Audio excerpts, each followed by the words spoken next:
trips ezimu twagala okumanyiza bakasitoma ntino twakyusizaamu kwennaku abaana basobole okufuna the best out of it okusinga okufuna mu challenge weather sometimes so kati nga trip kati eyali badde eyalina okubeerawo mu January eya Disney ey'abaana mu America bagenda kuba nayo mu first term holiday eya May katugende so those first 2 weeks we shall be in the States in New York abana banyumire weather jakubeera very nice it's just the beginning of summer. So babera ate omusana si mungi kubeera gwa katani you know it's very beautiful weather so tuli kukyusaamuko. Okay. Yes, so that will be our first trip this year which we are putting all together tuli kumaliriza byonna enteekateeka tugenda mu May. Okay. Neera mu May omwo mwennyini mwe tutandikira tuyina group ya Mothers Union and Fathers Union abagenda ogenda Israel neera nabo nga aba mothers and fathers neera twali tubagamba abaagala bakadde baabwe bajjajja abali Mothers and Fathers Union members please it has a very good offer mubeere nga mweteekateeka okugenda. Nze sesanga bate the great extra digest mugoba nsonga bwe tutwe tutambula yonna gy'osinziira okwekkaanya ebigambo nga tukubuulira ebyobulamu ebyenjigiriza ensonga ezaffe nga abantu ensonga ezikwata ku mirimu gyaffe gye tubeera ate n'okutambula ensonga ez'ebyentambula n'obulambuzi bingi wonna we tukwata ne tukuleetera ebyo bye tukkiriza nti nno oba obyetaaga ebimu oba obimanyi naye bagamba nti emboozi teba nkadde n'olwekyo tutambula mpola mpola. Here we go tuli ne Madam Paula Nahamya. Wetwogera ku Paula Nahamya Africa One gye tubeerako tutambulira mu nsonga ez'okutambula naye nga tulambuza abantu mu bintu mu bifo eby'enjawulo mu nsi ez'enjawulo. Lwe twasemba okuba ne Madam Paula twayogera ebintu bingi naye waaliwo paati eyasinga okubawa ennyo amaanyi n'obuvumu tujja kubanga tugikwatako n'ebimu ku bibuuzo bye mwalina n'ensonga endala nnyingi ze tujja okuwaya olwaleero paka gye tunaakomekerera inshallah. Paula, how are you? I'm okay, how are you? How is that going? Omanyi bwenzija eno nsookerako mu luzungu olutonotono olwa umeya ne tukompactinga ne tusimbula embalaasi bitambula bitya? Tuli bulungi, we are fine. Happy New Year. Happy New Year too. Nela tukyali mu Happy New Year. The first quarter. First quarter. Tubeera mu Happy New Year. Myezi emeka? Esatu ena? Esatu. Myezi esatu. Banga balala twakava mu holiday. Mwe? Nga mulwayo. Nedda. I'm entitled. Aye. Yes. But planned kids. Planned bosses. Planned bosses. And ovamu kid no fuka boss. Naye wano wetuwelanga wetuwadogera kuba planning parents. Christmas eggwaleero enkya ne bavaayo. New Year. Bajirya holiday bagiva mudda. How's Africa One? Africa One is fine. It's fine. Africa One is here to give you the best. We are moving. Yes, we are moving. That's grateful. Twasema okubeera wano ebigambo byonna bye twayogera abantu baalina mu kya Israel. Israel emirimu gize. But still era bangi bakyalinamu emitwe gyabwe baagijjuza okutya kati okutya kufuluma nti naye abasajja obeera nnyo mu ntalo obuyina ebyobufuzi bingi. But I know you must be having some people are coming to you direct about that issue. Baagala kutambula genda kunoonya ku ssente naye nga twabagamba nti naye bambi Paula tajja kubatwala era bw'ogendayo obeera weekulidde embazzi kugulu. Okay. Bana abatuwuliriza ab'emikwano, Happy New Year and how are you? Africa One, myself, we wish you all the best of the new year and God bless you in whatever your plans are. Katonda bateeremu obwangu. Amina. Kakati mukwano bate ombuuzizza about our last discussion we twali twogera ku nsonga ya abagala ogenda Israel okunonya green pasture, and which permission was in the open, that the permission is there for the companies, for labor companies, the people want to export labor, that Israel has opened up doors and it has accepted to work along, and Uganda is one of the countries that can also do that. Yes, it is true, and I think processes and procedures might be better more procedures ebintu bino nga bitegeeza mubera protocol bintu bya diplomacy nyo ebitandikibwako, and I think at the right time the embassy or the country consul, I think, will be in position to discuss it deeper. Nevertheless, of course, ekintu ekibeeramu ekyenfuna kyonna, it all excites us kubanga bitubeezaawo ate neera kiwa essanyu okulaba nti n'abantu baagala okukola ki okukola kizaamu nnyo amaanyi okusinga omuntu agenza okukola mu bukyamu. So many people have been calling, including a few companies here in Uganda, ever since we did the interview. They approached me, others have come to my office, others have called me continuously. Asking me on how they can go ahead. I mean, how can they follow up on the issues of vendor Israel okola abagala okola mbawa magezi ki bagenda wa babikola batya. Then companies ngazibuza how to get those contacts. Companies bajja bangamba nti no banange contacts tutandikirawa bani abalina emirimu tuyambe bwe wabigobye naye ffe bituwe ffe tujja bikwataganya. It's all an honor and it's a pleasure to see that people are willing to have all this at hand to help Ugandans. But I want to make it very clear, in my position as Paula, I'm not registering people going for any work in Israel to go and work, and neither am I registering any labor companies to go and work. I will only encourage you to look out for the right information for all this, either with the Ministry of Labor or with our office, the offices of the country consul to Israel. Now what muko ka research emitwe bagite gikole exactly na bawa buli kimuze nababirako oba nabawa information nabawa ekitandikibwako. So me myself, I do not do that, but the fact is that it's a reality, and you can always get the best out of Israel if you want to go and work, but ngokoseza amakuba machi amatofu. So we as Africa One, we are not registering, and neither are we even referring, or we are not referees to any companies in Israel that are interested in people to go and work. So I would really encourage the people who are interested to look in the right places.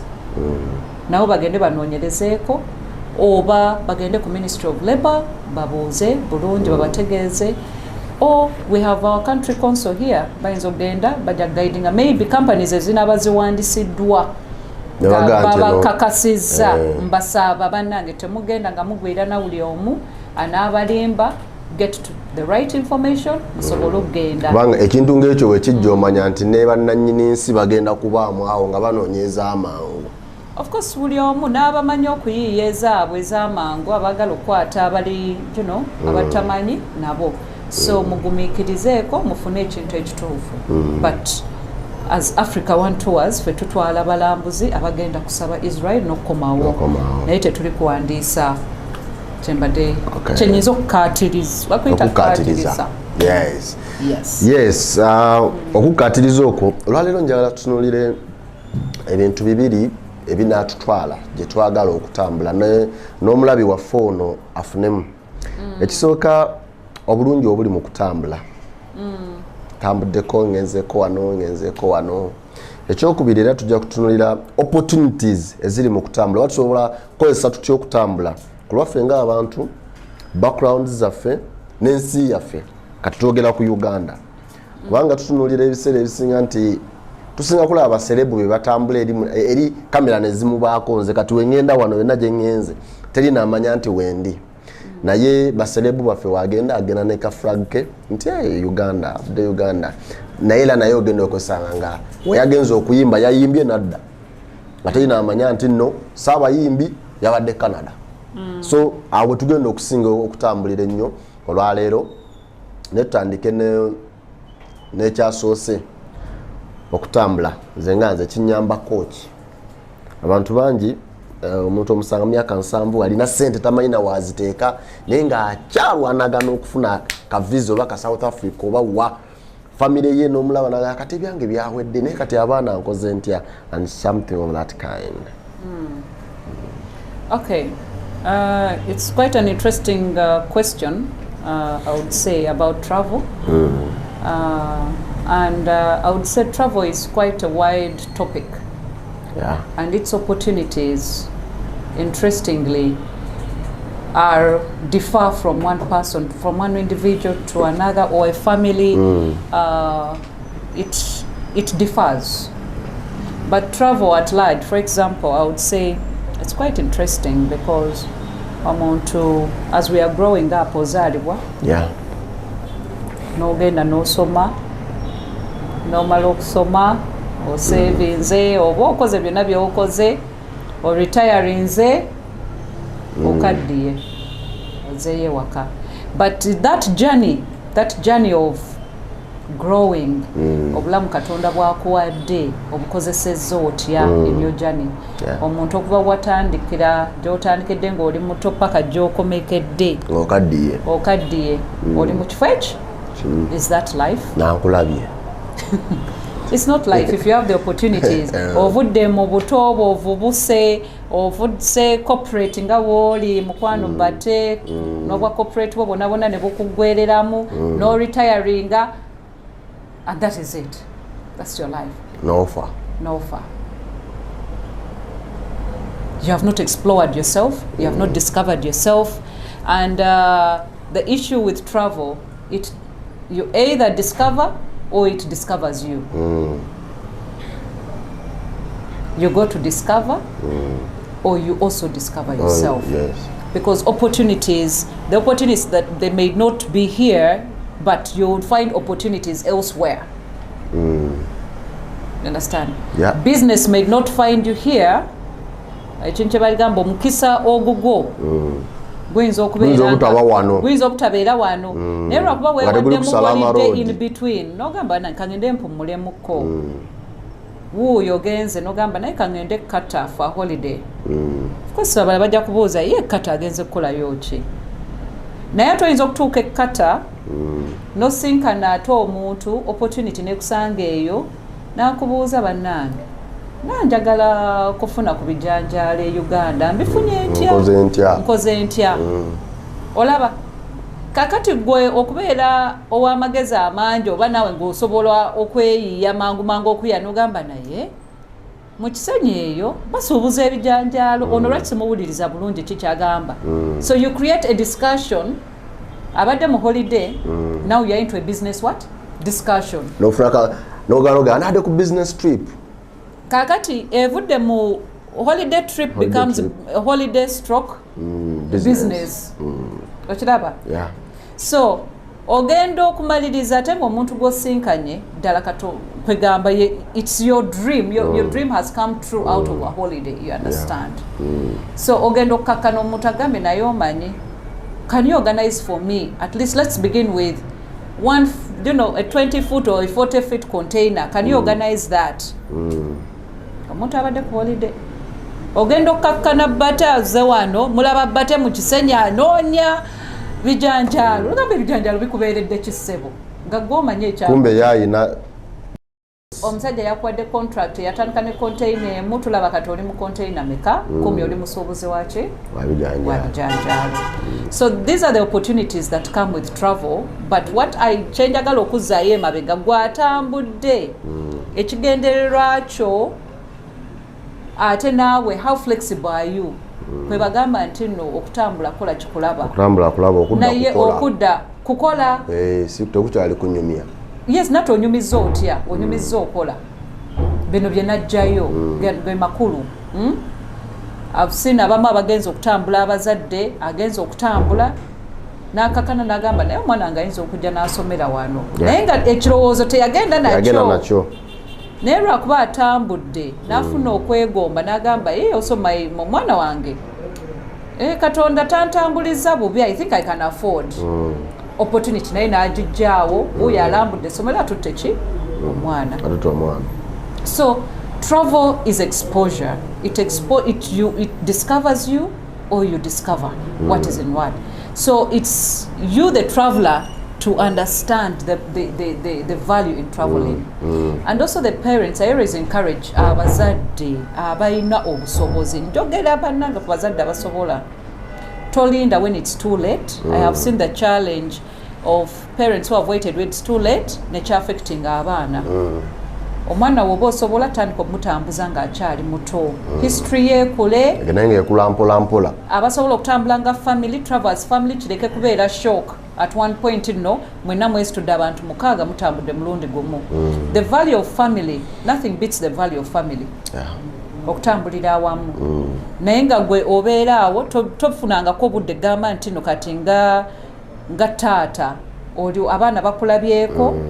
You are playing with them, mugenze ku beach oba muzanye oba muli mwenna mugenze for dinner together somewhere else nga teriiwo this other phone call that interferes. That is value to the kids. It builds that family unity. It brings you all together nga tewaliwo any other surrounding that interferes. But also more so kat right now gye tugenda visas have become complicated. Before the question of where have you traveled before never used to arise much. Naye kaakati watambulako wali yagaa nti bambuuza atambulako Congo, that's not traveling. So that's also there. That's another question.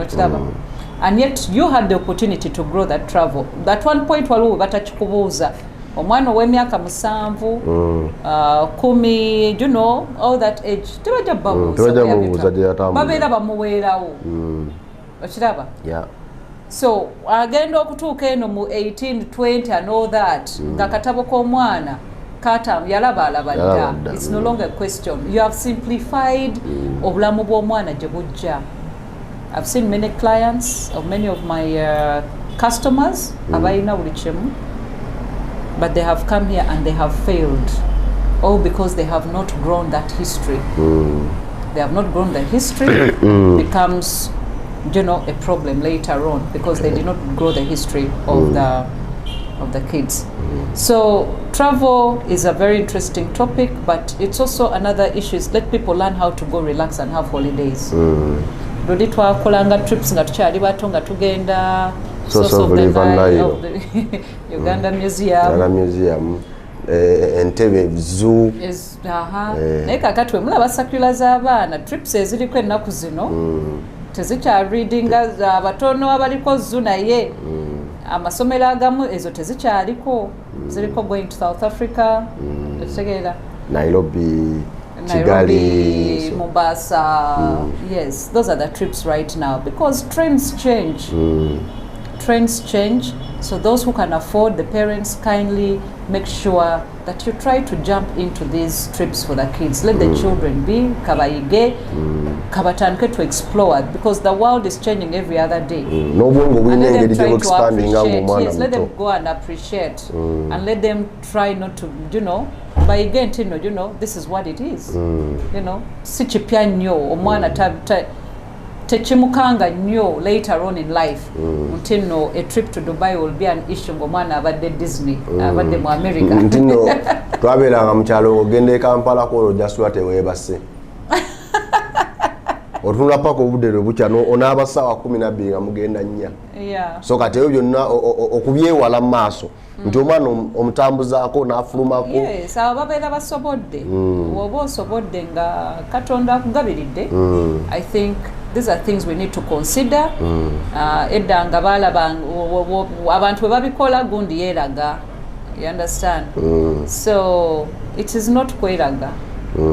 Oli kugaziya ogaziya obwongo bwo n'okuteekateeka omwana. Exactly, oteekateeka mwana. Neera ndowooza nti waliwo omu nga weetaaga bingi nnyo nti okufuna visa ya America ofuna visa ya Canada kiki naye waliwo amawanga nga gali visa free ng'osobola kunoonya season yo n'okikuba n'otunda kasooli n'ogamba kati ŋŋendako Singapore ŋŋendeko e Malaysia ngendeko Kenya wano mu community wano East African community ndoza fenaka twafuka visa free yes no fulumako so tekyetaagisa nti gwakozeemu naye naawe osobola nti season eno weggwerako kanonyeye eggwanga nga neetaaga ka tiketi n'akasente akanambezaayo. Where Uganda is visa free and we can exploit all those destinations and also planning.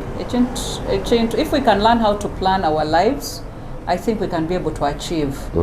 It's not that everything kyetaagisa kagwirawo. Wentandika kati mu January ne mmanya nti nno omwezi maybe say omwezi wegutoba then November, October I want to go for a holiday. Wentandika okusavinga sente zange I can achieve it. It's not that it's for only those. It's all about planning. If we learn how to plan ourselves and you have specific budgets, now nomanya nti nno what you can accommodate ekijja mu budget yo, what you'll be able to accommodate. Omanyi our African nature or culture tumanyi okwetikka n'ebizibu ebizibu ebitali byaffe. Gwe n'olowooza nti nno gwe kamala wa byonna oli omusanga omulowoozi naye nga yeetisa ebizibu bya paalamenti n'omubaka we. Omubaka wa parliament yeetisse constituency yonna y'abantu emitwalo ena. So we have to learn how to budget our lives and ourselves, then it becomes much better. That's what I think. Tusobola kukozesa tutya okutambula kuno kale ne tufunayo other opportunities nekiremako makuffe n'entulana engeri gye tusobola okuki expandinga mu families ne societies netubeera. Okay, now, like I said earlier, expanding opportunities through travel, it's going to differ from one person to another. Nga onera wetulaba wano nti no ojja kubeera wano ng'olyabawo opportunities nyingi z'obeera osobodde okukola ki okukwataganya. Kati even those who are traveling, it's character. It is somebody's, what can I call it? The vision somebody has. What's your intention in this travel? You have got to have it on your to-do list. Banga nera waliwo opportunities ezijjewo omuntu naye natagikozesa. I've given you an example. Wayinza okgenda anywhere. You went to Qatar, n'ofuna opportunity y'ebijanjaalo. Omulala ajjagifuna agituulire emuyiteko. Omukisa agulabemu ekizibu. Nga tagitegeera nagitegeera. Okitegeera. So even traveling, those who have discovered the secret in travel have used it right. Okay. That oli ajja kutambula agambe nti na can't wake at wenkasuubula nenkatwala e Kampala nja kugattako egyo efuuka business abantu bajja kukola ki bajja kukyagala. So opportunities that come along travel, it also works hand in hand for you to think beyond just your eyesight. You have to think deeper and know how you use that opportunity and how to exploit it. You have to learn how to exploit opportunities.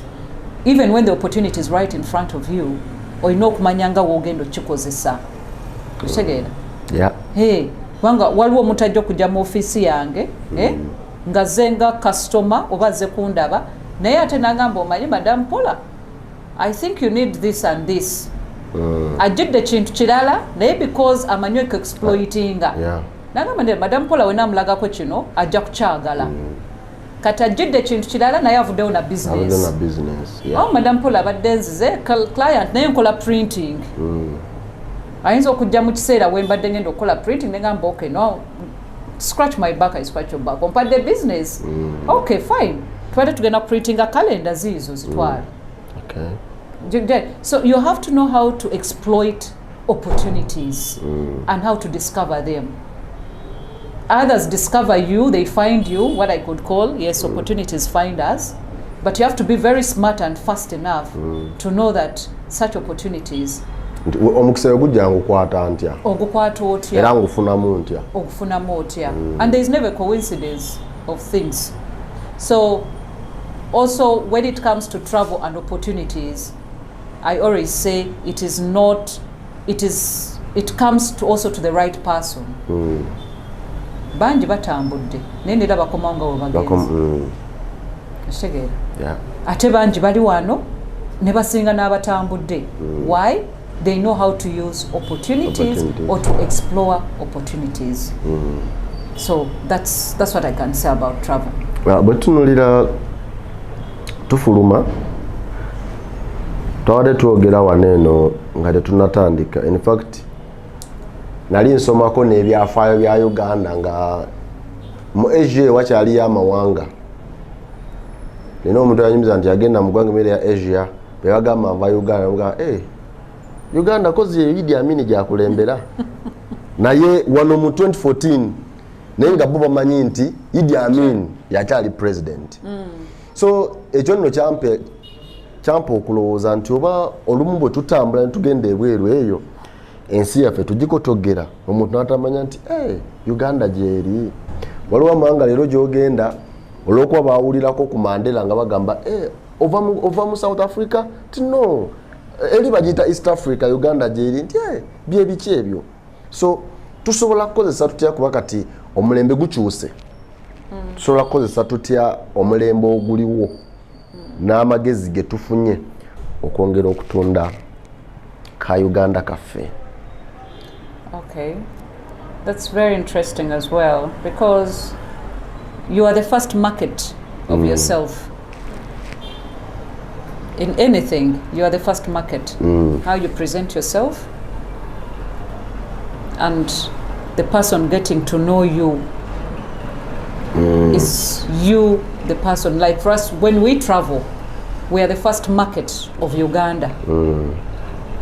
I think there's a time also we twatambula nera tutambudde mu bingi, but I'll give an example of the children.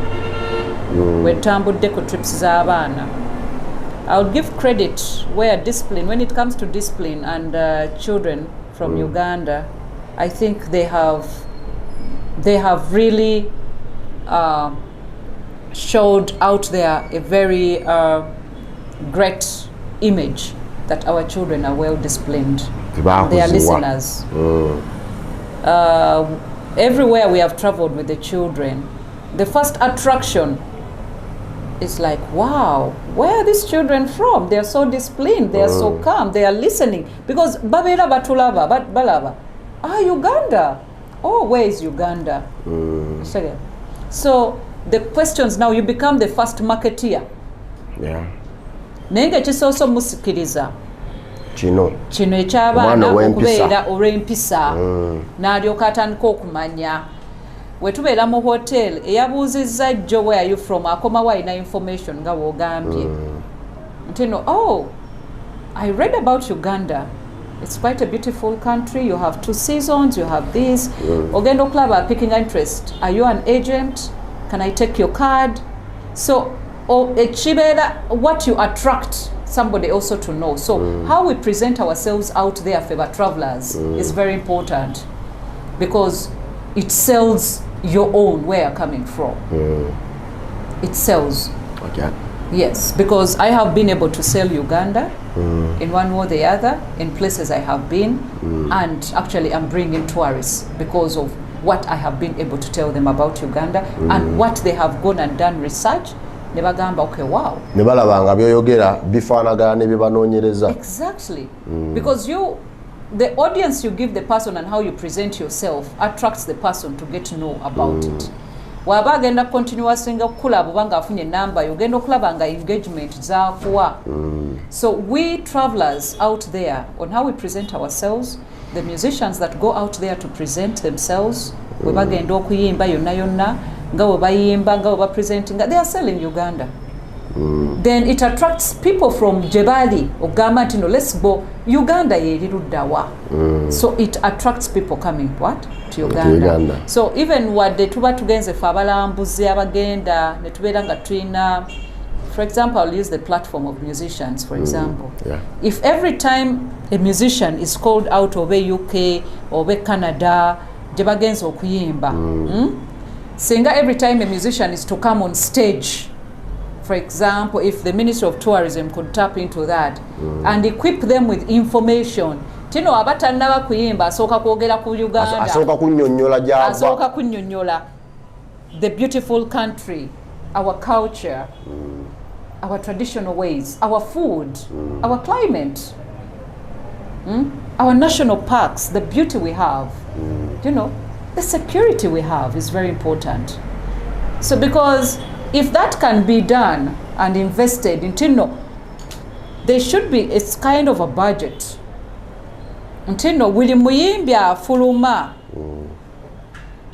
Kale, bamuwayo che bamuwa just ku marketing Uganda, kale, bakiteke ku budget. Oboli ne wabata ina information, ne wabeerawo desk. Nga bamuyikwipinga, ate bakwata. 5 days before kufuluma, jangu tutuule. Abayimbi baveeko bakwata, ayinza nogenda n'akikubamu oluyimba n'akikuba mangu mangu. Nawe wali ka freestyle wali. Ka freestyle mangu mangu, naye nga mu ekyo, he's selling Uganda. That enough chiba chimala chitambula. It will help us. That's another way of marketing for abafuluma. The more we do that, people are going to know about the beauty of Uganda and understand.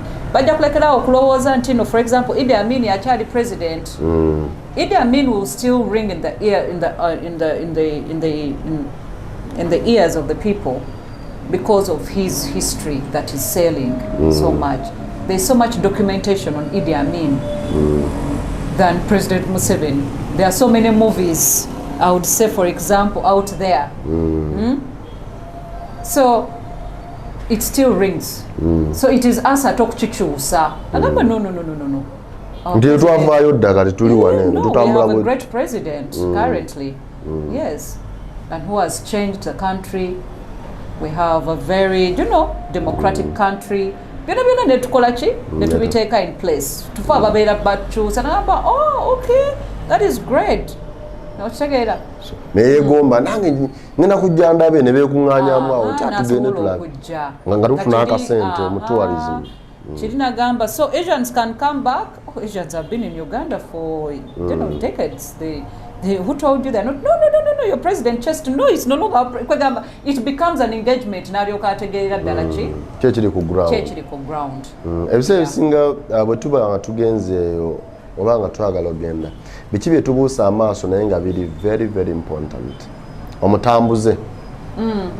Biki bye byatalina kubuusa amaaso. Oba ye byabuusa amaaso nga alowooza tekiri important naye nga kiri important. Newesanga atwali twogera ku visas nti olina atuuka tatambudde begamba olina omusanga nti mu visa alina ye byabuusa amaaso kino si kikulu naye nga kyalabanga ekyamakulu ate ng'oluusi kiri a bit bintu bingi bye tubuusa amaaso. Mainly you're talking about the traveler or that who is going to travel. Both of them. We can start with the traveler.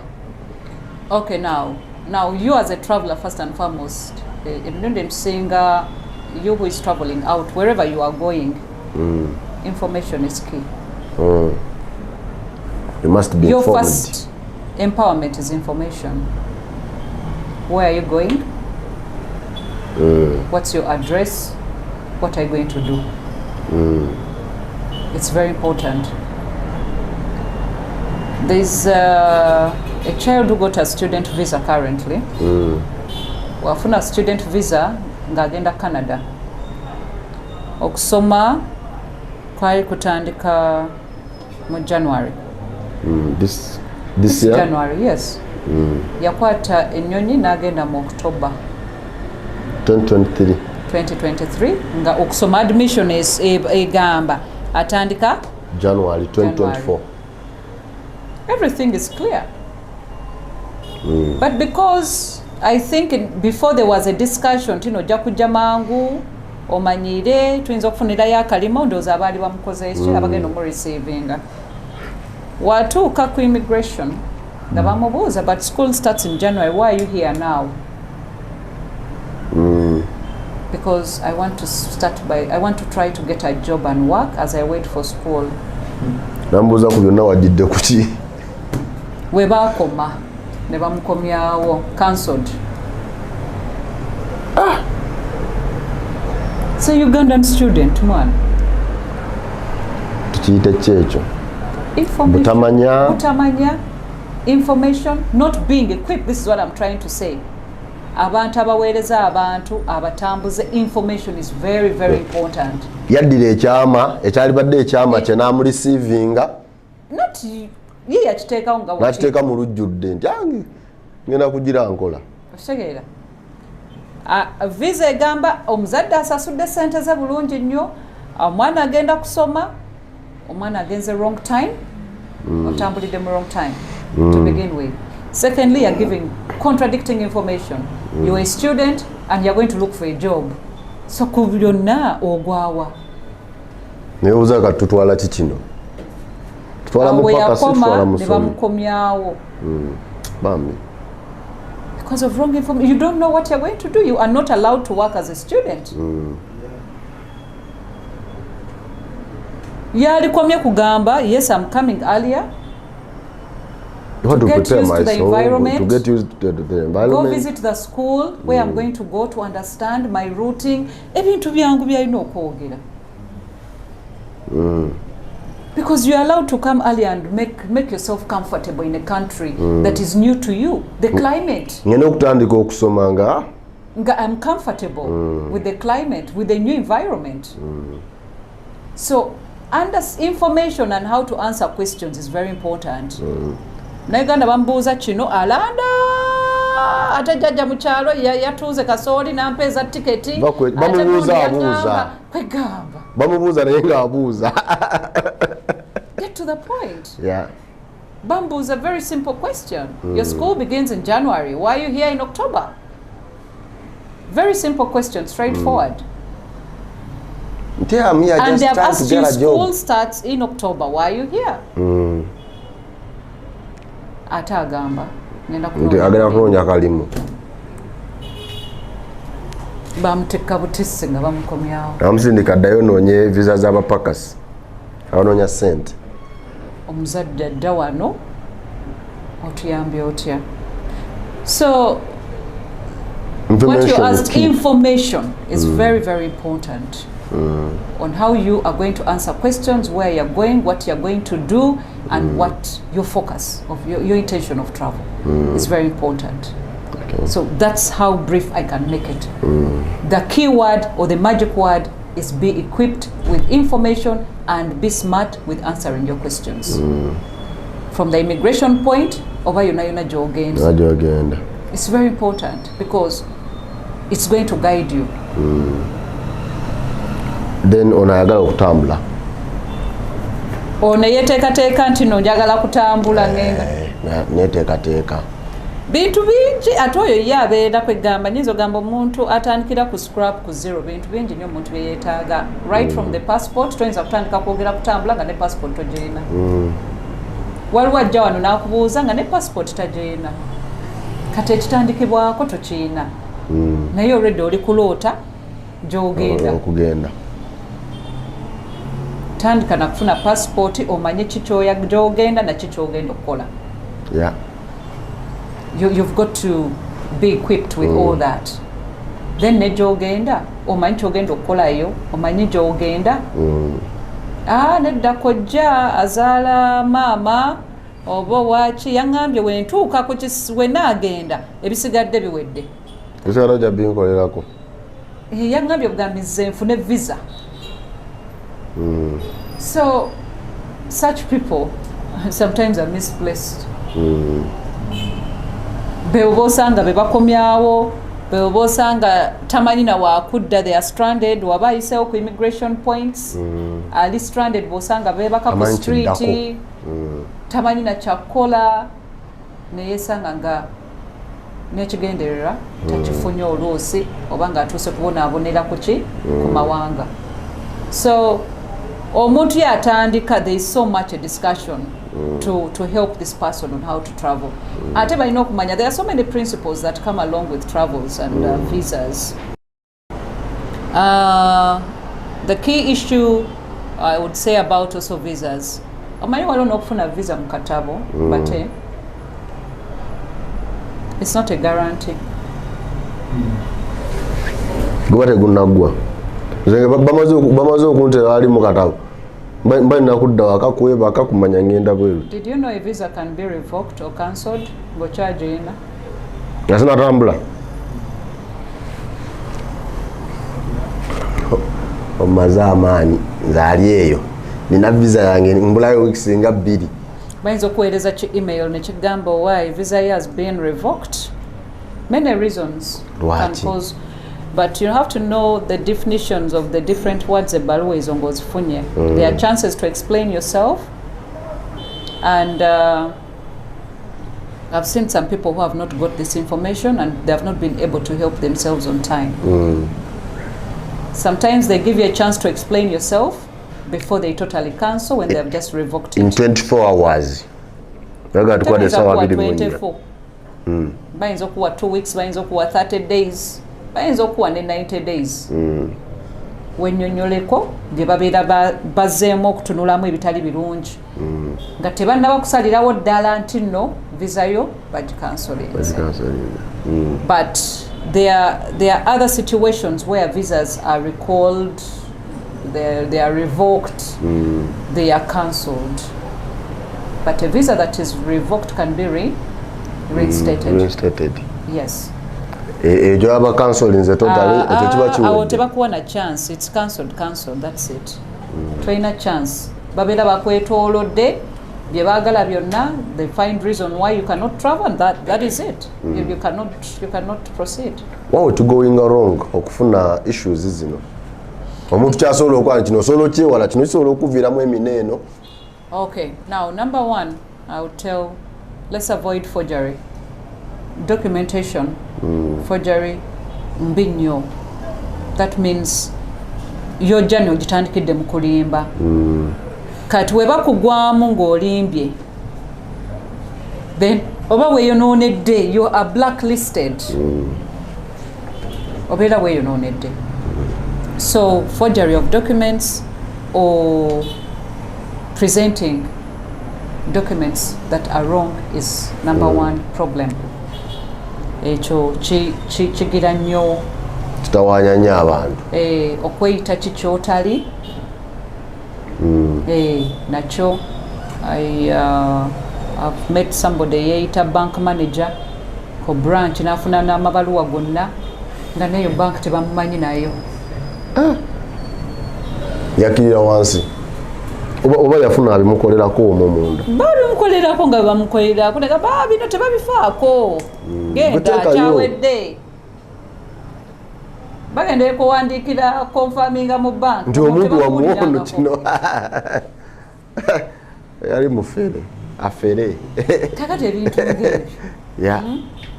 So those are a few things abantu bye bagenze nga bakola ki. Ebyo bye tugamba abantu. Byonna oyinza okwagala okweyiiya, but avoid using fake documentation. It will catch up with you. Banga n'oluusi akuyambye okuteeramu ebipapula. Enkya taliiwo ate ogenda kubyerabira. Nga tojajukira naye wakuwandiikira. Tosobole na kubigatta ne bye yateekamu tokyabijjukira. Luli yakuteeramu bate ye bbaawe, luli yakuteereddemu Idris ate ye bbaawo, olala ataddemu Solomon ye bbaawe. Ogendayo nga bagamba nze bbaawe nga muyita Kaweesa. Mulimu ate bate bataddemu. Kubanga ebintu byakweyiiya. If you are single, say you are single. If you are married, manya oyo. If begamba sigala ku point, manya ebintu information. It all rotates around the information that you are giving and you are displaying all the time. So ebintu ebiviirako oyo katemba abeera mungi, but neera asinga rotatingira wano ku paperwork. Paperwork awo. Twewala okuyiiya paperwork. Sigala mu kiti kyo nga ki? Nga wooli. Nga wooli. Yes, nga wooli. I'll use so many examples. As there's a gentleman who came here. Musajja tayimiridde bubi. Naye makanika. Y'omulimu gwe gwamanyi. In fact n'okuwandiika erinnya lye alwana nnyo okuliwandiika. Alwawo okulimaliriza. Naye bw'omuwa emmotoka yonna agikutereereza n'akubulira n'ekifudde n'akola byonna. Ne ssente z'ayina kubanga gwe mulimi amanyiddwa. Naye omusajja ono abadde asobola okuweerera ku baana be ababiri gye basomera ebweru. Kati graduation ye yetuuse, zituuse, ayagala kukola ki? Ayagala kugenda abeerewo nga taata. Najja agamba badangeze madam, mpola nakulaba dda ku TV naye nze abantu abo abazungu mbakola ki ombatya ngenzeyo otya nganze atamanyi nakuwandiika linnya lyange katugenda B yatutya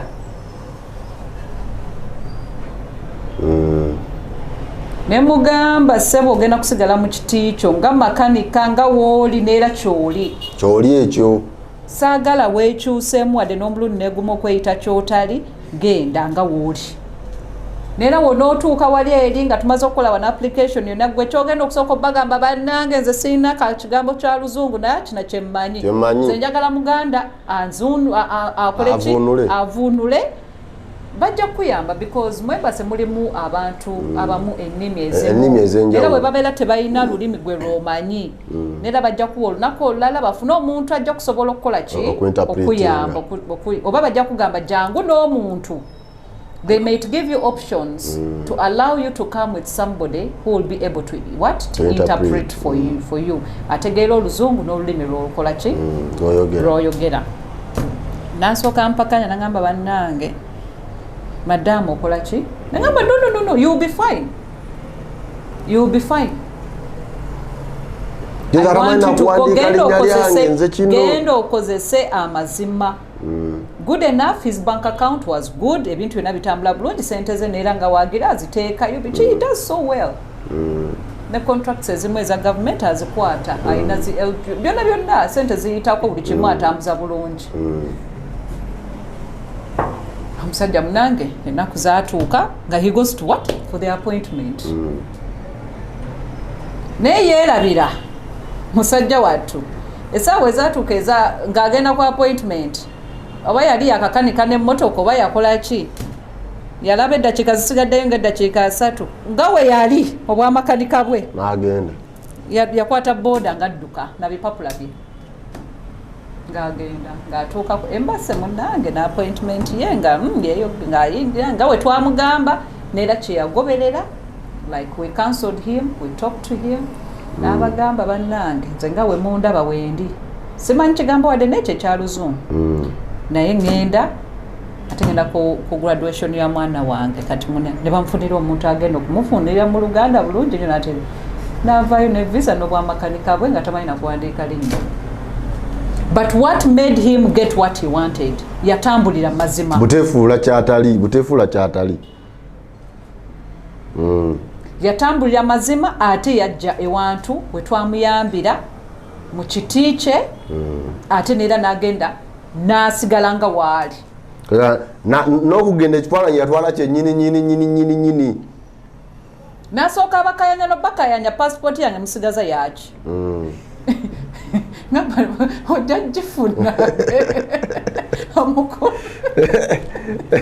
nabi oyiro bya mu ngalo byonna yagenda nabyo. Dareba plaza musigaza mupe passport yange nti amukulu. Ye yali amanyiwe kiggwa na passport akola ki? Avaayo nayo. Afuluma nayo. Yatuukira wano n'agamba owaayi. Ate passport bakoze ki? Ate bagisigaza. Nze bampadde bino bipapula kati nze nkola ntya ekiddako koze nedda. Bwe banaaba bamaze obikolako byonna bajja kutegeeza ogenda ofune ki? Ogenda ofune passport yo. Okay. Nero omusajja yatambula n'agenda n'akomawo. Naye mu garage okuva we yagenda kati ndowooza omwaka gukoze ki? Guweze. Naye yemboozi mu garage olw'Amerika. Yagenda mu America.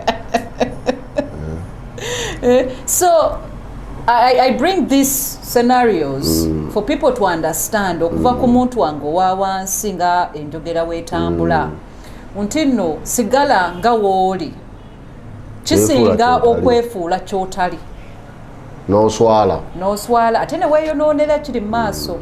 So for me I only bring out these scenarios sometimes that you need to appreciate who you are than becoming what you are not. Because you'll be destroying yourself.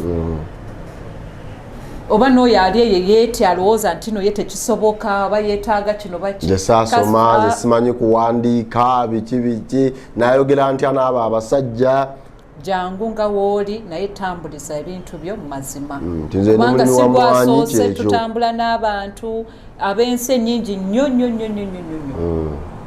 naye nga tamanyi kigambo kya luzungu naye nga yenyumiriza muki mukyamanyi ye kyayogera ng'oba totegedde byenjogera tufune atuvunanira oba wagire essimu n'akulaga bino byentegeeza. So this is why I bring out these scenarios sometimes to make people to understand. Yes. Kale bwetu bwe tutambula extra digest mugoba nsonga nze Sesanga Bate the great tuyine Madam Paula Nahamya twogera ensonga ezo zetukkiriza nti weetaaga okuziwulira zisobola obutakuyamba kati naye nga zijja kukuyambira ddala olw'ensonga nti n'okusingira ddala bannaffe abali mu mawanga eyo oyagala kuva mu kibuga Dubai oga nti wenzirayo Uganda ngenda Italy ngenda France ngenda wa oba oli South Africa you feel like oluddayo njagala genda Canada bino bikuyambira ddala bikugattako trips zaffe zikyaliko. Yeah, we have a number of trips this year that even plop into 2025. Yeah. But more especially trips nga we tuzitambuza twafunyemu enkyukakyuka entonotono and we are going to be putting up our calendar for this year very soon. Okay. Tino tubadde tutambula nnyo twamanyira as Uganda generally so much tino December ye holiday. Enkulu. Holiday time. Holiday time. Moving time, celebration time, mbaga time, byonna bibeera December. But December eyo has got limitations of travels. Ntino whether ewanta ewalala ebeera tekwatagana bulungi na mbeera zaffe. So nosanga nga etawanyamuko ku programs zetubeera tuteeseteese okutambula n'abantu okunyumira ennyo. Katoyinamu enkyukakyuka nti nno kati trips ezimu twagala okumanyiza bakasitaffe nti nno twakyusizaamu ennaku abaana basobole okufuna the best out of it okusinga okufunamu challenge za weather sometimes. So kati nga trip kati eyalina okubeerawo mu January eya Disney ey'abaana mu America bagenda kuba nayo mu first term holiday eya May. Katugende. So those first 2 weeks we shall be in the States in New York abana banyumire where the jakubeera very nice. It's just the beginning of summer. So babera atomusana si mungi kubeera kwa katani, you know, it's very beautiful weather. So tuli kukyusamuko. Okay. Yes, so that will be our first trip this year which we are putting all together. Tuli kumaliriza byonna enteekateeka tugenda mu May. Okay. Neera mu May omwo mwennyini mwe tutandikira tulina group eya Mothers Union and Fathers Union abagenda ogenda Israel neera nabo nga ba mothers and fathers neera twali tubagamba abaagala bakadde baabwe bajjajja abali Mothers and Fathers Union members please it has a very good offer mubeere nga mweteekateeka okugenda. Okay. Yes. Then mu July tulina mu trip eyaba corporate abagenda okutambula neera nabo bagenda ku cruise. They'll be going to the US also. That will be in July nabo. That's a trip naye that is already like fully registered and booked kubanga the process of visas I do not expect anyone to call me on this trip okujja nga nkubira ku ya next year corporates abagala ogenda ku cruise nga ya next year ya corporate tu omwaka guno mu ngeri nyangu 2025 or 2026 you can come and register naye byo mwaka guno temujja n'oba corporate ki okujja nga ina visa ye if you have a visa ng'onoonya ku joining a group nawe oyagala genda kulambula you are welcome. But if you do not have a visa, tojja linda 2025 over 2026 wajja okujja. Yeah, we will not be able to process it because of the time limitation and the appointments that are available. It will not fit into your timing to travel in July. Okay. So unless you want to come next year or the other year, you are welcome. Obango ina visa yo. Yes. Then we are going to have a special one. We are doing kids in Europe. We are going to have kids and njagala kubiriza nnyo abazadde abalina abaana abaagala akapiira. We are going to have a friendly match in Europe, in Madrid. Abaana bagenda kufuna friendly match n'abaana abalala abali eri. So it's going to be a very interesting trip. Abaana bagenda bakyalira Vatican, bagenda kukyalira Rome and Papa. They're going to go visit in Spain. So they're going to be visiting 3 countries. Ate those who are beginning now kakati ababa yatabasobodde genda Disney mu America. Kati tugenda kukola Disney Paris. That is in Paris. That yeah, is we are going to be. Yeah, that is France. So we are going to have Disney Paris this year, and we are going to do it during the second term holiday. First week, that is September. Yeah. Okay. So abazadde bonna the football lovers abama bachadi twagala not growing up at travel. Yes. Our travel history and our travel, you know. So you don't have to worry so much if you think other visas might have been so complicated. This is an opportunity. Let us begin with Europe. Abana bagenda kubeera nga basobola ogenda to 3 countries at the same time. It's a 3-in-1, and they're going to be also having a chance to visit Disney World. So nabo tuba encouraging abatandikirewo kati aka Europe ako abana they're going to be in Europe. Are those 3 countries? That is Italy, France and Spain? And Spain. Okay. Yes. But also we are encouraging the football lovers, those with football clubs, please come join Africa One. Let us go. Tulabenga wetukuba bana bagamba, you know, bamanyinya akapiira nafa abanafa babalage nti we have talent. Omwana wali eyo matugali ludda wana yo gamba njagala agendeke Madrid, alabe ku Banabo, alabe ku Camp Nou, ayiteko ke ba Messi je batambulira nawa ate nga ayina mukone wano agenda cyangeko n'abana baabwe dira. So we are going to have, it's going to be something very interesting. That is September. That is in September. But we are telling them registration starts now. Registration starts now, and it's going to be a very, very interesting trip. Yeah. Then, of course, that comes in October. Our trip of independence in Egypt. Yes, that continues from last year till this year. Nera kwekali, nera encourage ba cooperative affe munange. Yes, mweteketeke kuluno. We are not leaving you behind. You have all the time to start preparing right now for your weekend away, the Independence Weekend in Cairo, in Egypt. Yeah, this time they will be doing Laksa, Aswan, all through to Haggadah. So also they'll be having fun all through there. Then finally we are having one major trip in December, the Holy Land trip, that is Israel and Egypt. It is going to be generally organized by Africa One the first week of December in 2024. So tubawadde omwaka mulamba gwonna mweteketeke tetugenda kupapa. Practically this year in Israel we are having 2 major trips. That is in May and in December. So we are giving them enough space, though we are going to have also the special tailored one in August. That is going to, it's very, very special. So that we are going to, which I'll be talking about it more later, but I'll call it, it's going to be the CEOs in Israel. So it's a special trip. It's a special request from quite a number of people. Yeah. That what I would call the special ones who have requested to go and have their trip in August.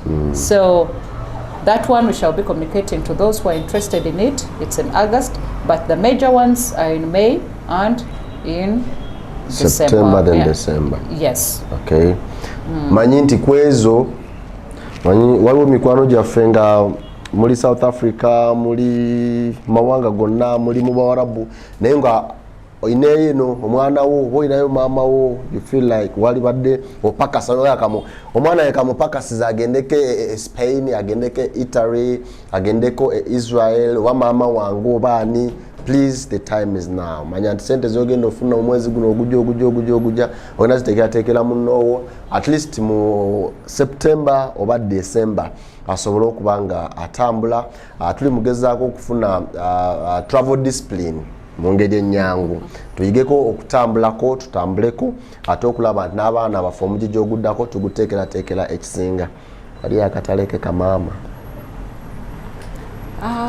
okujjako okwebaza abalabe baffe, bakasitoma baffe abalungi abatuwagira, abatulowoozaako, n'abakyateekateeka okutulowoozaako. I want to thank you very much. We are here because of you. We are here to grow together, and we are here to make a difference here.